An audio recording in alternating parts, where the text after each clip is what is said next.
dire quoi? The Nation, Océan de la mort, générique.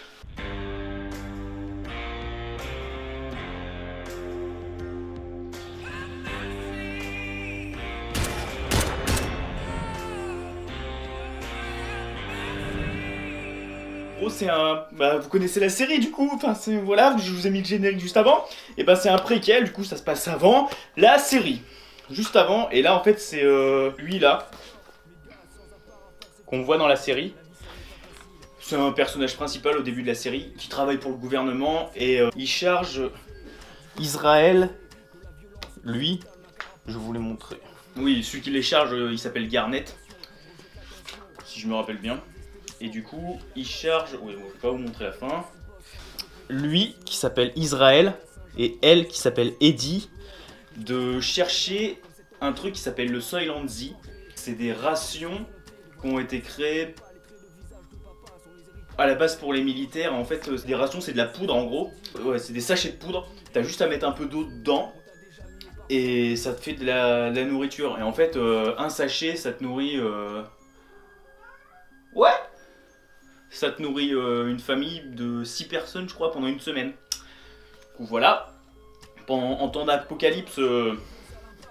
Oui, et ça se passe 1 an après la première apparition d'un zombie. Enfin, après l'apocalypse, en gros, quoi. Et du coup, là, les deux, pour faire ça, ils vont devoir aller dans une sorte d'entrepôt. Et dans cet entrepôt, ils vont voir... en fait, il y a des gens qui les auront devancés. Et ces gens, c'est des personnes qui ont un bateau, qui sont de la marine. Et du coup, ils vont les suivre dans leur bateau pour essayer de leur récupérer.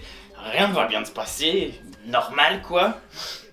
Après, c'est un peu moins loufoque et what the fuck que la série, je trouve. Mais il y a quand même des trucs bien enfin voilà quoi. Le scénario, il est de Fred Van Lente et de Craig Engler. Craig Engler, c'est une des 2 personnes qui a créé la série de base, et l'autre personne c'est Karl Schaffer. Et là les dessins ils sont de Edu Mena, ils ressemblent à ça. Ils sont sympas mais sans plus, mais après ça reste bien cool. On y voit un ours polaire complètement, enfin on y voit des... Voilà, là vous voyez tout. Enfin tout, vous voyez 2 trucs quoi déjà. On y voit un ours polaire, on y voit... En fait on y voit des animaux qui sont zombifiés. Mais enfin c'était vraiment sympa. Je m'attendais à peut-être un petit peu plus what the fuck. Mais pour le début de la... Pour un préquel on va dire, pour un truc qui est avant la série, c'était cool. Parce que la série, j'en ai peut-être rien à foutre mais j'ai envie de le dire. La série, quand elle est sortie, j'ai regardé le premier épisode, j'ai fait... Ah! Bah je vais pas continuer hein. Je sais pas pourquoi, j'ai quand même regardé le second épisode quand il est sorti. Et j'ai fait... Ah! Mais c'est génial en fait! Putain, mais du coup, c'est une de mes séries préférées maintenant. Enfin, elle est géniale cette série. Mais du coup, si vous connaissez pas, faut vraiment regarder. À la base, c'est du Dynamite... Je crois que c'est du Dynamite. En VO. Ouais, c'est ça. Et en France, c'est édition Flamival, comme les Tortues Ninja. L'édition est toujours aussi cool. Mais qu'est-ce qu'il fait ce chat? Lui il est encore là-dedans, il fait... Oh! T'es où? Il est ma boule ce chat. Et le Soylent Z, oui je reparle de ça, hein, mais on commence à comprendre à la fin que c'est un truc, tu te dis... Ah! Ok! Bon! Ça parle d'Herbacha on va dire. Voilà. Ça veut rien dire comme dit comme ça, vous comprendrez si vous le lisez, mais voilà. Là, la tête du mec elle est super bien faite je trouve.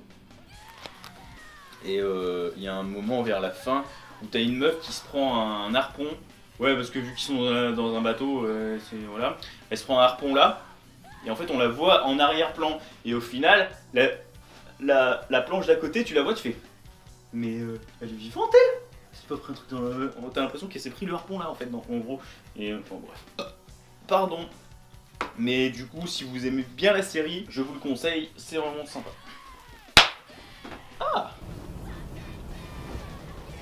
C'est ce qui s'appelle une belle petite transition de merde, non? J'ai enfin lu Animal Man, du DC à la base et Urban en France. Et putain de merde, c'était vraiment cool. Scénario, c'est Jeff Lemire. Et les dessins, il y a 3 dessinateurs. Il y a Travel Foreman. Ils sont pas mal ces dessins. Ça donne ça. Mais putain de merde là. En gros, la majeure partie de l'album est par Travel Foreman. Et le dernier chapitre, c'est... en fait, on voit en gros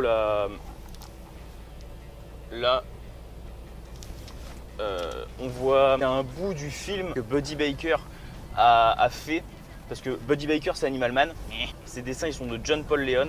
Et en gros, l'histoire, c'est Buddy Baker, après avoir pas stoppé, mais avoir freiné son activité de super-héros, a fait un film. Ce film, sa femme est pas contente parce que genre il met 40 ans à recevoir les sous pour le film. En fait, c'est un film indépendant, du coup, il aura les sous que s'il y a des bénéfices. Bref, on s'en bat les couilles, mais bref. Et en fait, là, il va se mettre à reprendre son activité. Enfin, avance-toi, connard! Il va refaire un truc. Il va essayer de sauver des gens dans un hôpital. Après avoir sauvé les gens, il y a un truc bizarre qui va lui arriver. Il va avoir du sang qui va lui couler des yeux. C'est un truc qui lui est jamais arrivé. Et après, il lui arrive encore un autre truc du même style. Sauf que là, il aura du sang qui va lui couler de partout et même sur le corps et ça va lui créer un tatouage. Et en fait, on va découvrir que dans sa famille, sa fille est une personne plus importante qu'on pourrait penser.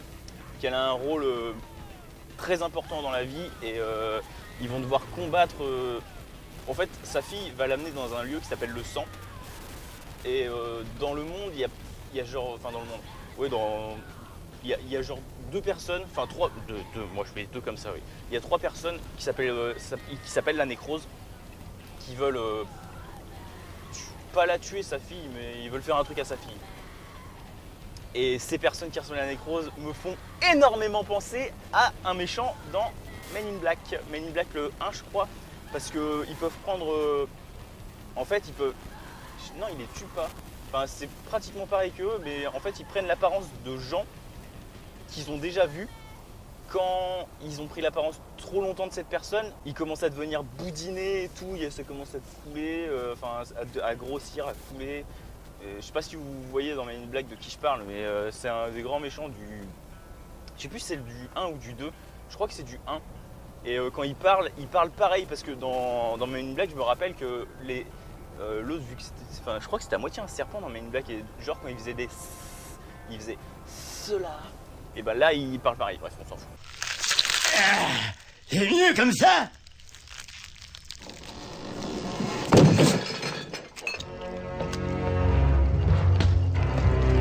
Là, on va voir leur péripéties et ça va...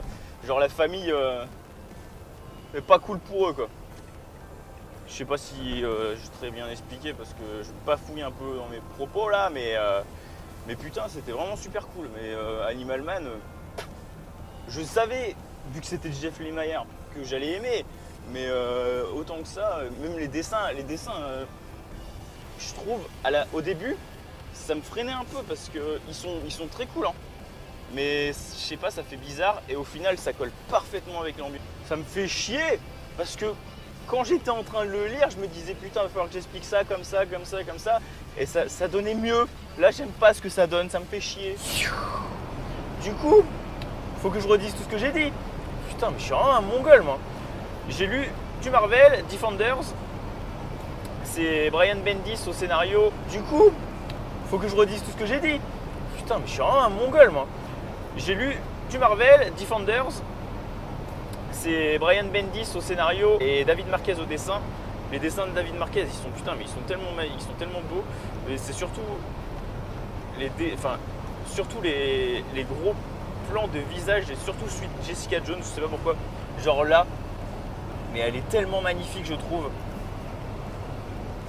Du coup, vous voyez en même temps à quoi ressemblent les dessins de Monsieur Marquez. Je vais vous montrer encore un autre. Voilà. Du coup, ouais, on y voit des caméos. On voit Blade, on voit le Caïd, on voit la Chatte Noire, on voit qui d'autre, le Punisher. Enfin, on voit certains autres personnages. Et du coup là en fait il y a Luke Cage, Iron Fist et Daredevil qui dès le début rentrent dans un club, dans une discothèque où il y a une sorte de nouvelle mafia qui est en train de se faire. Ils y vont pour leur dire bon, genre ils défoncent tout et ils disent bon bah maintenant vous savez, ne refaites pas ça parce que sinon dès qu'on vous prendra à faire ça, et ben on défoncera tout chez vous quoi en gros.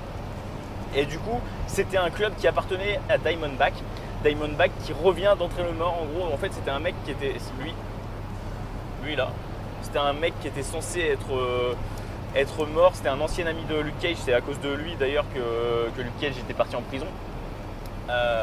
Et du coup il est censé être mort, il revient entre les morts, vu qu'il est pas content que les Defenders ils ont défoncé son club quoi, il va venir chez Jessica Jones pour lui expliquer genre alors tu vois ce que ton mari et ses potes ont fait, et ben faut que je vous explique que maintenant les règles du jeu ont changé, maintenant c'est moi le patron, en gros il dit ça comme ça quoi, il dit en gros c'est moi le patron de la ville et du coup maintenant vous êtes des grosses merdes quoi. Et le mec il va tirer une balle dans le bide de Jessica Jones et tous les autres, genre le quartier général, le bureau des héros Hallway, il va lancer un missile dessus, il va lancer une bagnole chez Rand Corporation, c'est ça que ça s'appelle, enfin chez Iron Fist, là où Iron Fist il bosse, et il va faire exploser une bombe en bas du tribunal quand Murdoch sortira de chez lui. Bref, et du coup là, nos héros, les Defenders, ils vont essayer de comprendre comment ça se fait qu'il a ressuscité et comment ça se fait qu'il a des pouvoirs durant tout le run. Et c'était vraiment cool à la base. J'avais commencé à lire, c'était au Free Comic Book Day de l'année dernière. Dans les trucs qu'on donnait en VO, il y avait une issue de ça, je crois que c'était la première. Et putain, mais je l'avais lu d'une traite, j'avais adoré. Enfin, de toute façon, après les issues en VO, c'est pas long quoi, mais j'avais adoré. Du coup j'avais hâte que ça sorte en France et putain vraiment cool. Après je sais pas si c'est fini ou s'il y en aura d'autres parce que la fin tu te dis ça va suivre, qu'il y a plus. Mais à la fin du tome il y a marqué fin. Sauf que là t'as une tranche, il y a marqué 1. Du coup voilà, super. C'est du Panini en France hein, voilà. Du coup Diamondback vu que maintenant il a des pouvoirs, il est vraiment très très fort et il va en faire voir des RT des pas mûrs à nos héros. Et je suis content parce que le Punisher, parce que Daredevil il a son costume noir et c'est mon costume préféré de lui. Il est trop beau comme ça. Oui.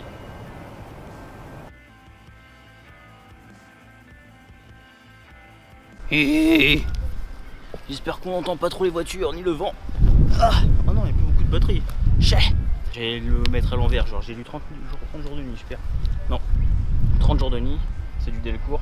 À la base c'est du IDW, c'est Steve Niels au scénario et mon petit Ben Temple Smith au dessin.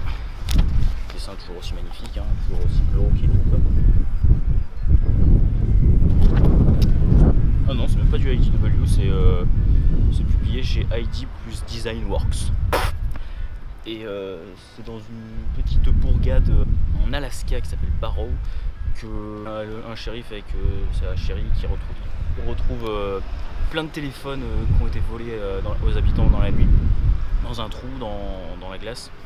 Et en fait dans cette ville il y a 30 jours qui se passent dans la nuit, en hiver je crois. Genre le soleil il se lève jamais quoi, pendant cette période là. Et durant cette période, il y a une vague de zombies, de vampires qui vont envahir la ville et ils vont devoir essayer de rester en vie.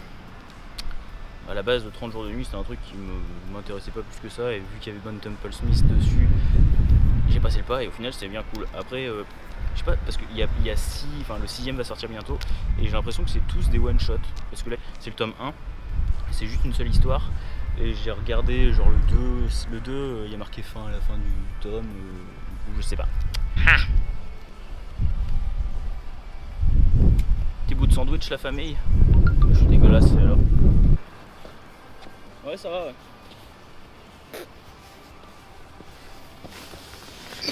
Ah ouais mais là, putain, c'est un peu bas ça, je sais pas si ça va, le gamin il a pas trop de grande place pour lui tout seul.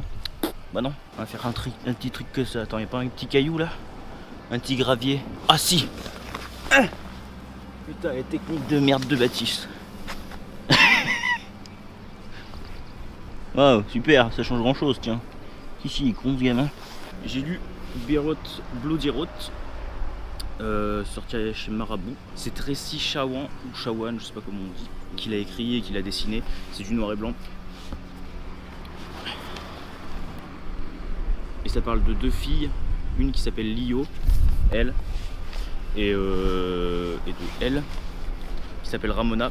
Ils se rencontrent après un voyage et ils partagent tous les deux un taxi et ça va les amener à faire des trucs, enfin c'est pas eux qui vont faire des trucs mais genre le taxi va faire plein de détours, ça va changer de taximène plein de fois, tu vas être là ok, et du coup il va leur arriver plein de merde. Et c'était sympa mais... Enfin où je m'attendais pas à grand chose mais c'était bien cool. Après t'as plein de mots arabes dedans, du coup t'as un lexique à la fin qui nous explique tout ce que ça veut dire. Par contre l'édition Marabout, pas super, hein. Regarde la reliure. Quand je l'ai acheté c'était bien. C'est surtout pour la cover. Et quand je l'ai ouvert 3 fois et ça faisait déjà ça quoi. Super. Voilà, du Road Bloody Road, c'est pas mal. Pour un premier, enfin je crois que c'est un premier truc qu'elle a fait, Mademoiselle Tracy, c'est pas mal. T'as de la fusillade, t'as des trucs what the fuck. C'est du noir et blanc par contre. C'est bien à l'envers. Hein. Ah non, Marabule. C'est marabout.com. Excusez-moi, mes condoléances. Et ça coûte moins de 10 € du coup. C'est une BD quoi, enfin c'est un mini comic book on va dire, mais c'est une BD. Pour le prix ça le vaut. Voilà. Ah. Comment ça j'ai des idées de merde? Oui complètement. Ah. Bienvenue à Oxford. Ben Temple Smith. Toujours hein. J'arrête pas avec lui. C'était vraiment cool, en fait ça parle de... C'est surtout l'histoire de lui qui s'appelle Raymond Delgado. Ben Temple Smith là il est au dessin et au scénario. Les dessins ils vont... Ouais, je vous montrerai pour tout à peu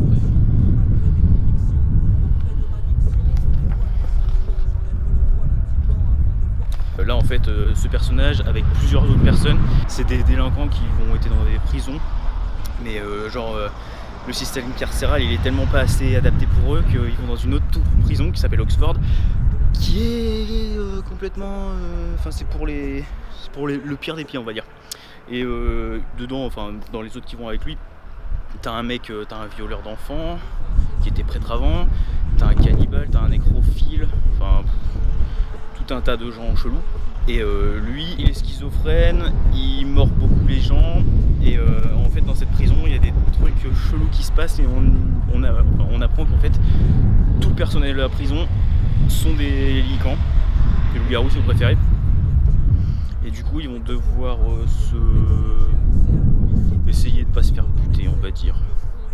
Parce que personne ne sait que ces personnes justement sont délinquants, ils sont cachés du monde et tout, mais à la base je m'attendais pas trop à grand chose de ça parce que je savais pas, j'en avais lu des trucs mitigés, mais au final moi j'ai vraiment beaucoup aimé. Après les dessins des fois t'as des trucs qui sont, ça fait un peu cafouille je trouve, mais enfin en vrai c'est le style de Ben Temple Smith de toute façon, mais genre à un moment t'as 2 loups-garous qui se battent entre eux et enfin tu comprends pas trop lequel c'est qui a gagné après avant d'avoir tourné la page quoi. C'est du IDW à la base, ta gueule, et c'est chez Delcourt en France, mais c'est bien cool. Bienvenue à Oxford, on y va. C'est fini pour cette semaine. Du coup, tu peux lâcher le pouce bleu de famille. Tu peux t'abonner si t'es quota et voir les autres vidéos que j'avais fait avant. Voilà, je fais des bisous sur vos tulipes. Cerné, gouverné par tant d'amour et de haine, la foi est une vertu quand la vie nous pervertit.